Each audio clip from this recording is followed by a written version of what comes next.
नमस्कार, मैं हूं आपके साथ अभिषेक पुंडी। राज्यसभा चुनाव के दौरान जो विवाद हिमाचल में उठा था वो लगातार भयंकर रुख अख्तियार करता जा रहा है। हिमाचल में फिलहाल जरूर सरकार गिरने का खतरा कम हुआ है, लेकिन फिलहाल जिस चिंगारी का धुआं उठ रहा है वो आने वाले वक्त में भयंकर आग में बदलने वाली है और उस आग की आंच में हिमाचल के मुख्यमंत्री के साथ साथ गांधी परिवार भी झुलसने वाला है, क्योंकि अब खबर ऐसी है कि बीजेपी कांग्रेस के 6 विधायकों समेत 9 विधायकों को लेकर उड़ गई है, जिसकी पुष्टि खुद हिमाचल के मुख्यमंत्री ने की है। कांग्रेस के बागी विधायक इंद्रदत्त, लखनपाल, सुधीर शर्मा, राजेंद्र राणा, रवि ठाकुर, चैतन्य शर्मा और देवेंद्र भुट्टो के साथ साथ 3 निर्दलीय विधायकों की भी बीजेपी ने बाड़ेबंदी कर दी है। हालांकि स्पीकर ने इन विधायकों को अयोग्य घोषित कर दिया है, क्योंकि इन्हीं की वजह से कांग्रेस के जो प्रत्याशी थे अभिषेक मनु सिंघवी, उन्हें हार का सामना करना पड़ा था। लेकिन अब हिमाचल में बड़ा खेल होने वाला है, क्योंकि कांग्रेस और निर्दलीय समेत 9 विधायक बीजेपी के साथ हैं और इन विधायकों की अयोग्यता का जो मामला है वो सुप्रीम कोर्ट में है और सुप्रीम कोर्ट का फैसला हिमाचल की राजनीति में भूचाल ला सकता है, क्योंकि इन विधायकों को अगर राहत मिली तो बीजेपी हिमाचल में फ्लोर टेस्ट करवा सकती है और अगर फ्लोर टेस्ट होता है तो फिर कांग्रेस की सरकार गिर सकती है, क्योंकि हिमाचल में कुल 68 विधानसभाएं हैं और जिनमें से 40 फिलहाल कांग्रेस के पास हैं। लेकिन अगर 6 विधायकों को इनकी अयोग्यता पर फैसला आता है तो उसके बाद जो बहुमत का आंकड़ा है वो कांग्रेस के पास नहीं रहेगा। वहीं बीजेपी के पास हिमाचल में 25 सीटें हैं, 3 निर्दलीय और 6 विधायक कांग्रेस के। उसके बाद एक धड़ा है विक्रमादित्य सिंह का। तो इन सबको मिलाकर बीजेपी हिमाचल में सरकार बना सकती है। लेकिन उससे पहले एक बार आप हिमाचल के मुख्यमंत्री सुखविंदर सिंह सुक्खू को सुनिए। बीजेपी के पाले में वो 8 दिन से पड़े हुए हैं, तो पार्टी उन्हें निष्कासित क्यों नहीं कर पाएगी सर? और आए दिन आपके खिलाफ बयान दे रहे हैं, सरकार के खिलाफ बयान दे रहे हैं। देखिए,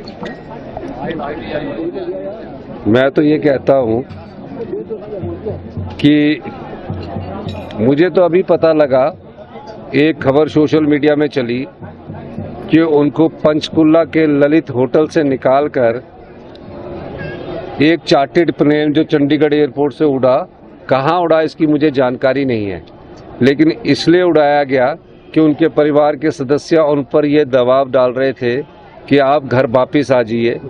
और कई लोगों के मन की व्यथा भी ऐसी है जो दुखी है, लेकिन चारों तरफ से सीआरपीएफ का घेरा है। ये कैसा लोकतंत्र है जहां सीआरपीएफ के घेरे में विधायकों को रखा जाता है? तो इस प्रकार क्या लोकतंत्र मजबूत रहेगा? तो मैंने ये कहा कि कहाँ गए हैं ये तो पत्रकार बंधु पता करेंगे, लेकिन मैं कह सकता हूँ कि ये खरीदो फरोख्त जो होती है ये लोकतंत्र को कमजोर करती है। धन्यवाद। कोई विधायक आपके संपर्क में आया कोई अभी? देखिए, हम तो अपना जनता का काम कर रहे हैं और जनता के काम में हम सब लोग, सारा मंत्रिमंडल और हमारे विधायक लगे हैं। मेरे संपर्क में अभी तक कोई विधायक नहीं आया। सर, आपने कहा था कि उनकी वापसी, अगर वो वापस आना चाहते हैं तो उनका स्वागत किया जाएगा। इस बारे में सर, अगर सरकार नहीं, मैंने ये नहीं कहा था। मैंने कहा था कोई अगर सुबह का भूला हुआ शाम को घर आता है तो वो कोटेशन का मैंने उदाहरण दिया था। मैंने ये नहीं कहा था कि उनको वो आते, वो आना चाहते हैं, बातचीत होती है तो अलग बात होती है जी।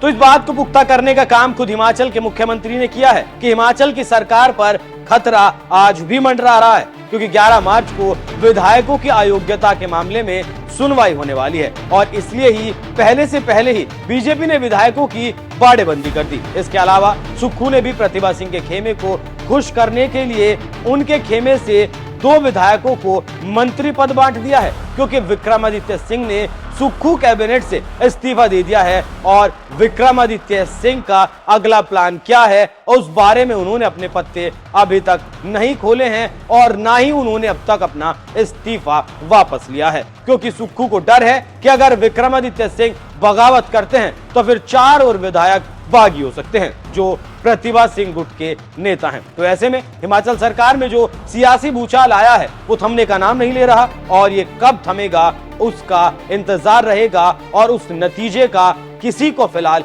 नहीं पता। उसके लिए अभी 11 मार्च का इंतजार करना होगा, जब सुप्रीम कोर्ट में विधायकों की अयोग्यता पर सुनवाई होगी, उसके बाद हिमाचल की जो राजनीति है वो किस तरफ जाती है वो साफ हो पाएगा। आपकी इस खबर पर क्या कुछ राय है? अपनी राय हमें कमेंट कर जरूर बताएं। नमस्कार।